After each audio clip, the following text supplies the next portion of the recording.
What's up everyone? Here I'm going to show you how I can still use my big boy Blackmagic design Ursa with a broken sensor. Now in the comments below, tell me a time when you actually broke one of your products and what did you do about it? About a year ago, I was helping out a record label shoot a video so they can get sponsorship by Bed Bath & Beyond so they can have enough money to go on tour. As everything was going smooth, I went to go walk over to go to the other room to grab some stuff. And when I walked over, I accidentally hit the camcorder. And when it fell, it actually damaged the lens and the 10-inch screen.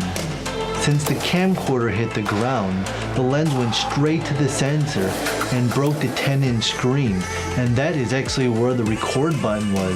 There is an extra recording button that you can connect to the Blackmagic on the side of the camcorder. But when you're recording, within a few seconds, it actually stops recording on its own. Okay, so you may be thinking, how do you record with that thing? Well, there was a few things that I needed. One was a Thunderbolt cable 2, a Blackmagic Design Ultrastudio Mini, a SDI cable, and a banana. I mean a Blackmagic Design Ursa. And it was pretty easy to set it up. All I had to do was connect the SDI cable to the Blackmagic Design Ursa and the Blackmagic Design Ultrastudio Mini. And then I would take the Thunderbolt cable, connect it to the Blackmagic Design Ultrastudio Mini, and then out to the laptop.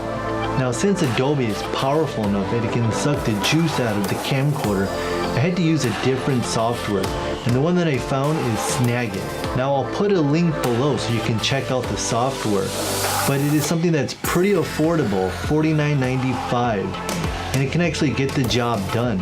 And if you don't like it, it's a 30-day cashback guarantee.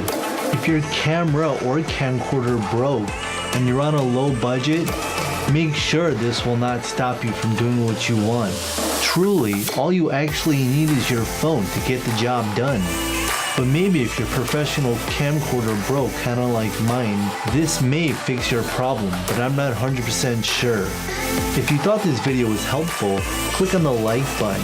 And if you want, you can subscribe to my channel to get my upcoming videos. But if you don't, then I don't know. Wait, before you go, I want to show you the type of tripod I use in order for me to show you what gears I needed to show you that bad boy. Now this is an Octopus Tripod Mini, which can actually connect your phone right onto it. Now if you look down a little bit, you'll see the link of it and you can learn more information about it. And one good thing about it, you can just toss this thing in your backpack and take it wherever you go.